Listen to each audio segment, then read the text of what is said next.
I have been on over 3000 sales calls in the past 6 years, and the highest deal that I ever closed was for rupees 6 lakhs, and that too from a completely cold prospect, someone who had never heard of me before that call. No prior relationship, no trust built over months, just one structured conversation. And in this video, I'm going to give you everything. Every framework, every insight, every lesson that I have learned from going over the 3000 sales calls, so that you don't spend your next 6 years figuring out the hard way. If you don't know me, hi, my name is Himanshu Khandekar and I am a business consultant for online coaches. In the last 6 years, I have worked with over 150 plus coaches across multiple different industries. And the strategies that I built for them have generated more than 35 crore in cumulative client revenue. And out of everything that I learned in those 6 years, high ticket sales without the question is one of the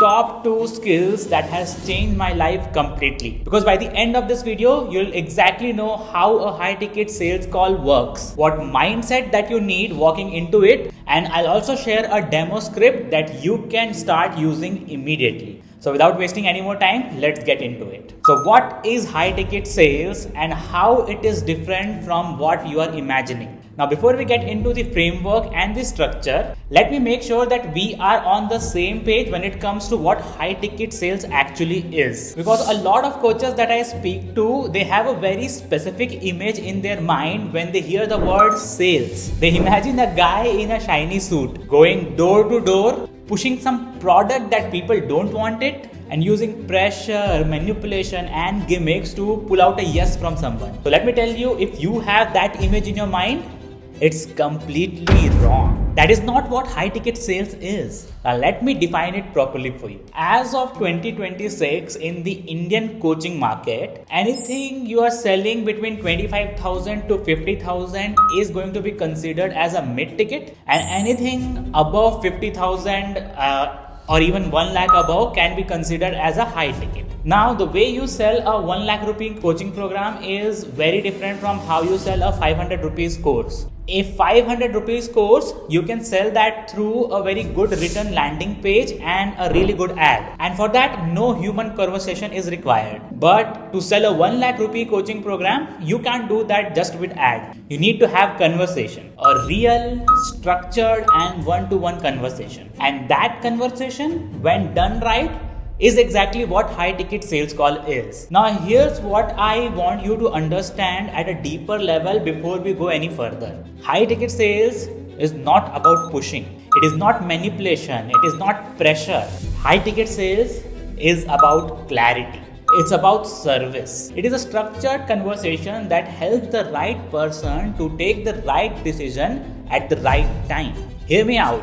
You are not trying to convince everyone to say yes. You're trying to help right people say yes with confidence and let the wrong ones go without guilt. That is the core philosophy of high ticket sales, and everything else is something that builds on top of it. Now let me bust some myths that people already have about high ticket selling. Now, before we go into actual frameworks, let's talk about some myths. Because if you go into the sales call carrying wrong beliefs about sales, you will self-sabotage before the other person says a single word. Myth number 1, great salespeople are born with it. Completely false. Great salespeople have just done a lot of calls. That's it. I was genuinely terrible at my first sales call. And I'm not saying this just to be humble. I mean actually cringe-worthy stuff. I was actually sweating the hell out of my armpits during the sales call, and there were visible armpit stains. Yeah,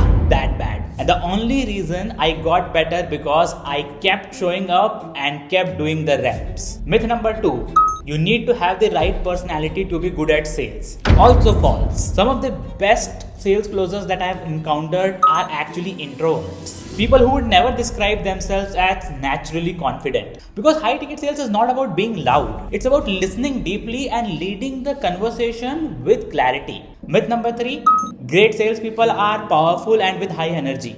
No. The best sales calls that have converted for me was actually where I was being very calm. The moment you try to bring the energy of the motivational speaker into the sales call, you lose the deal. Myth number 4, sales is actually a long and drawn out process. Wrong. It's entirely possible to close a high ticket client in a 45 to 60 minute sales call. I have done it, my clients have done it, and it happens all the time. Sometimes you just don't need follow up after follow up. You don't need to go on 3 Zoom calls or show a very long presentation or prepare a lengthy proposal. None of that. One structured sales call done properly is enough. Myth 5. Sales is all about adding value on the call. So this one is important, so pay close attention. The job on the sales call is not to coach the prospect. It is not to solve the problem during the conversation. It is not about giving your prospect free gyan and hoping that they will buy out of gratitude. I know it is sounding counterintuitive right now, but I will explain exactly why in a few minutes and it will all make sense. Myth number 6, you should close everyone. Absolutely not. You should try to close people who you can genuinely help. And if someone is not the right fit, then you should have the confidence to let them go. Remember, high ticket sales is about alignment, not about conversion at any cost. Okay, now that all your myths about sales are dead, let's talk about first principle. Now, before you understand call structure or line of questioning or pitch or anything else, you need to learn about this fundamental truth, the founding principle of all selling. And that principle is pain. The human brain operates from one primary mode of motivation, pain avoidance. Every significant decision that we make as a human being is to move away from a painful situation. See, when someone decides to invest 1 lakh rupees in your coaching program, it's not because they are very excited about the curriculum. It's because they are in pain and they believe that your program can help them get out of that pain. People don't buy their way into the product.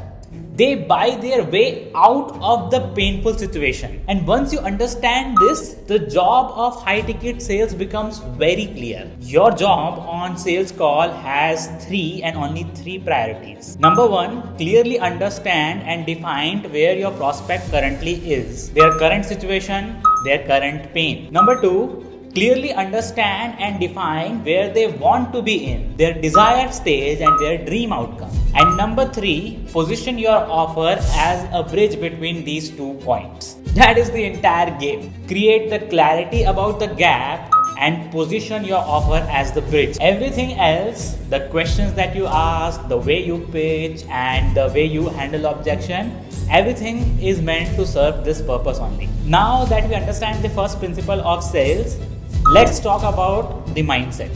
Because this is where most coaches fail. Not because they don't know about the framework, but because they go into the sales call or they walk into the sales call with the wrong mental state. Now, before we get into the call structure, let me talk about some mindset shifts that you need to make. Shift number 1, sales is a volume game. Not everyone is going to say yes and it is completely okay. Think about it like this. Every no is the part of the path to a solid yes. So if you start treating every rejection as your personal failure, then you will burn out way before you get your first high ticket sales. Mindset shift number 2 is you will be ghosted. People will say that they are interested and they will disappear without saying a word to you. Don't take it personally. You are here to build business, not chase validation. Mindset shift number 3. Forget about closing the deal and focus on diagnosis. So this is the most important mindset shift of all. Before going into the sales call, stop thinking about closing the deal. Stop thinking about how badly you need this client. Stop attaching your self-worth to the outcome of this conversation. Instead, think of yourself as a doctor. So what is a doctor's job? A doctor's job is, before prescribing anything, he or she should do the proper diagnosis of the patient. Prescribing anything before diagnosis is actually illegal. The same logic applies on sales call. Your job in high ticket sales call is not to make the person comfortable. Your job is to accurately diagnose their situation and then show them the path forward. Mindset shift number 4. The rejection is not about you. When someone says no, they are not rejecting you as a person. They are reacting to their own fears, their own timing and their own internal circumstances. Stay neutral, track your data, improve on things and move on. Mindset shift number 5.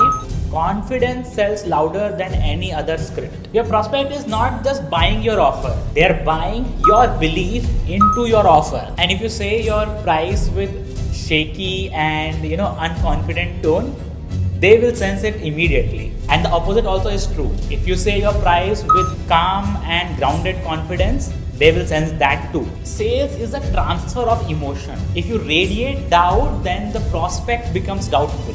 And if you radiate conviction, they feel safe saying yes. And one last thing before we move forward, go into every sales call with absolutely zero prejudgments. Do not decide before the call whether this person can afford it or not. Do not decide on the call that they are too old or too young or anything. Go on the sales call with completely open mind. Assume that every prospect has the reason and the resource to move forward. Because the moment you prejudge, you steer the entire conversation towards your prejudgment, which is not good for a sales call. Okay, so now let's go into how a sales call is actually structured. A high ticket sales call has 7 clearly defined stages. It's introduction, questioning, pitching, answering, explaining the payment, handling objections, and closing. So let me walk you through each stage in detail one by one. Stage number 1, introduction, and that is like your first 1 or 2 minutes of your sales call. So this is the brief warm opener before you proceed any further. You need to keep this very short, 30 seconds to 1 minute to even 2 minutes at the max. The goal is simple. You just have to build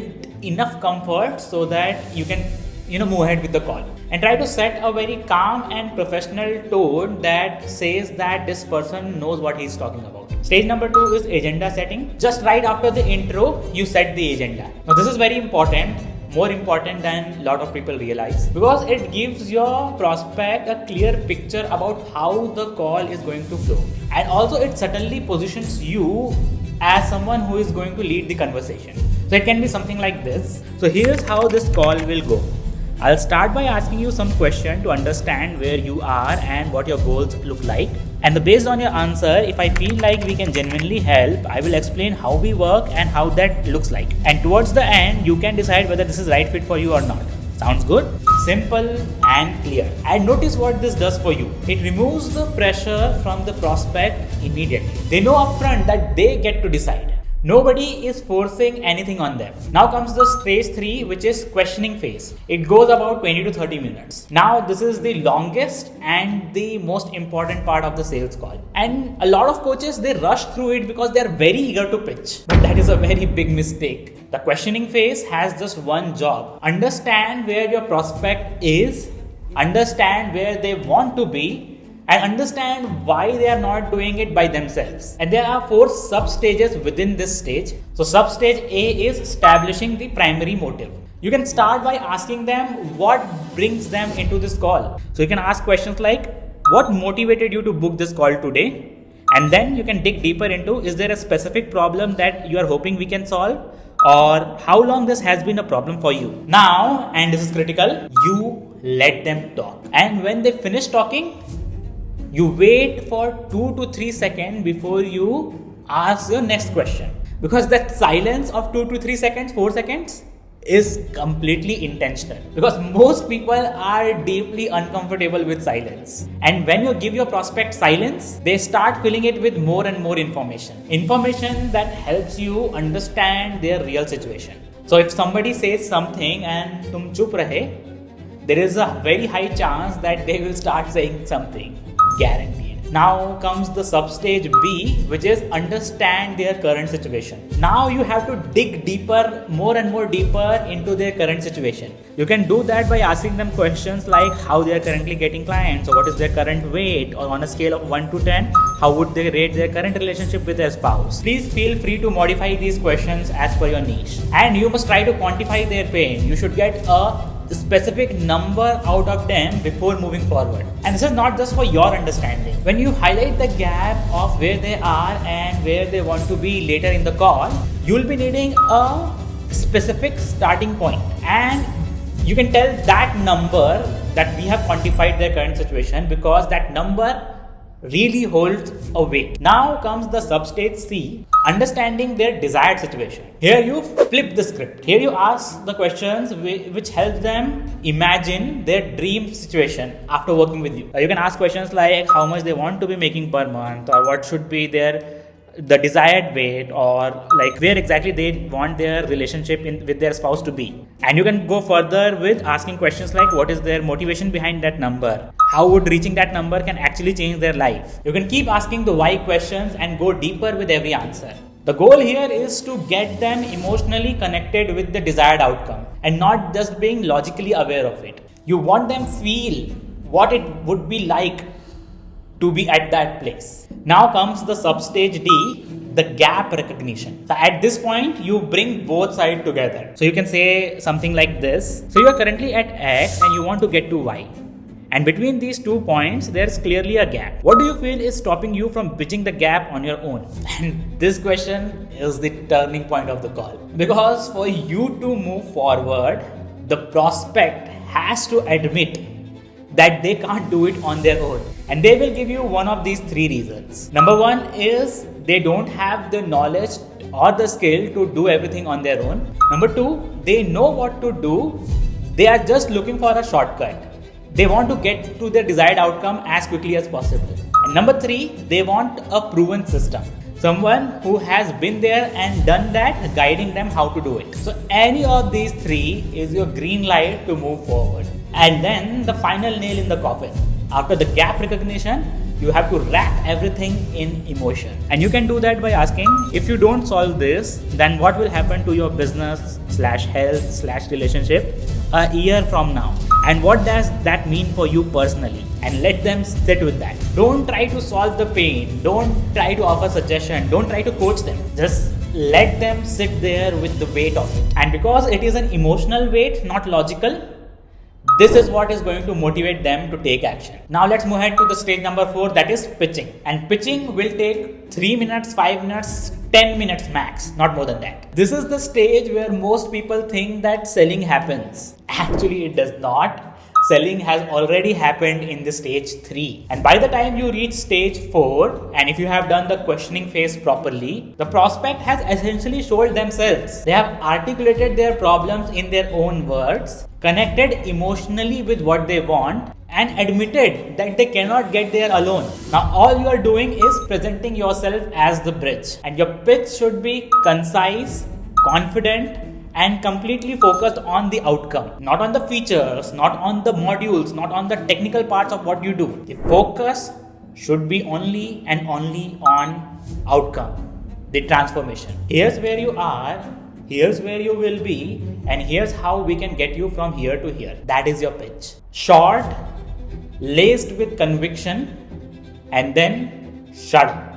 After your pitch, just stop talking and let the prospect ask questions. And that's exactly the stage number 5, which is answering the questions. Once you finish the pitch, you invite the questions. And when some question comes, use this simple framework to answer it. Acknowledge it, clarify if needed, and answer it concisely. And loop every answer back to the outcome that they tell you in stage number 3. Remember, every answer should be connected to their goal in the end. And that is why I told you the questioning phase matters a lot. In that phase, you have gathered that information for a reason.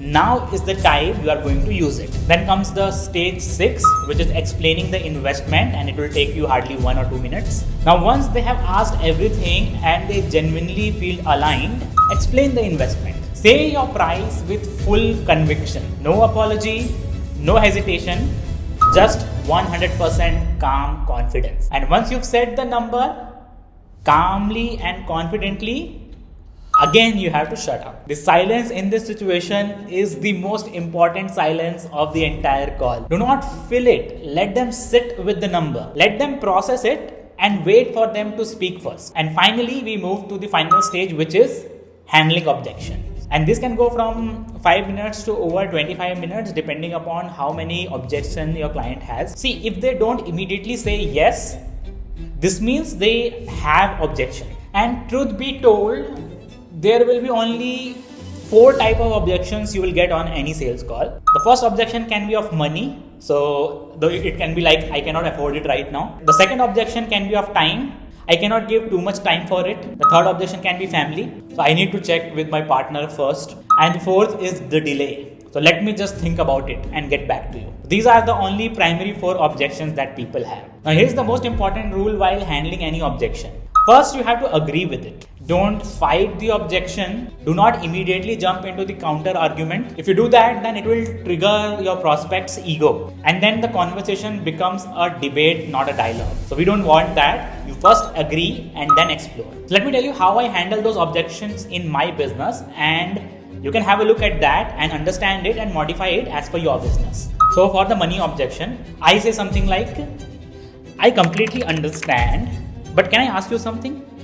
Do you genuinely believe that this can help you build your coaching business that you want? And then I let them answer. Because if it really can, then this isn't really a money conversation. It's a question of how soon do you want to solve that problem. And you told me that you're tired of inconsistent income and low quality leads. So what is the cost of staying there for another 6 months? So it makes them realize that not spending on us is costing them much more amount of money. So here's how I handle the time objection. Completely fair, I get it. But here's what I want to ask. You told me that you want to reach 10 lakh rupees per month in your business, and that's clearly is not going to happen by continue what you're already doing. So if this business genuinely matters to you, then you will create 2 to 3 hours focused in a day for it, right? So this helps them realize themselves that to do anything in their life, they need to put in time and efforts. Now let me tell you how I handle family objections. I say, that makes total sense and I respect it. But let me ask, what do you think your partner will care more about? The price or your plan to grow your income? Because this is not just about your business. When you grow, your income grows, your whole family benefits, right? And finally, let me tell you how I handle, let me think about it objection. This one is the most dangerous. Most coaches hear this and say, okay, let me get back to you. And then they never hear from that prospect. Don't do that. Instead, you can say something like this. I completely respect that, but let me ask you something. Are you really thinking or are you hesitating? Because you told me that you have been stuck with this for a while now. And if you walk away from this call without a clear decision, what actually changes? Again, the goal here is not to pressure anyone, but to help them make a decision with clarity. Remember this thing, most of the time, maybe is just a no. And if someone is genuinely serious about solving their problem, they are not going to walk away from the solution just by saying that they need more time. My best of the best clients, they have always made clear and fast decisions because they know what they want. See, whatever I shared with you in this video, that is just the foundation. See, sales is one of those skills that once you start to learn and implement, you realize that there is so much more that you don't know and you learn new things every single day. If I sat down and try to cover everything in one video, then it will take me like around 8 to 10 hours video easily. And this is genuinely the tip of the iceberg, very honestly. And the only way to actually master it is by doing repetitions. Get on the calls, record them, go back and listen what you could have actually done differently. Because this is how I went from being cringeworthy in my first call to closing a 6 lakh rupees deal with just a 45-minute conversation. Reps, reflection and repeat. This is the mantra. There is no other way. And if you are a coach who is struggling to get clients consistently, not just because sales, but your entire client acquisition system needs work, then you can book a call with us at K3 by clicking the link below. We will sit with you, understand your business and figure out a way how we can help you to fix it. Now, once you've got your entire sales thing sorted, the next thing that you will be needing is a really good and irresistible offer. Because no matter how good you are at sales call, but your offer is bad, then people will hesitate to buy it. Just imagine having an offer so good that people will feel stupid saying no. And you don't need to worry about that because I have already created a video explaining how we can build an irresistible offer using Alex Hormozy's framework and crafted it for a coaching business that you can watch by clicking over here. Till then, see you in the next video. Bye.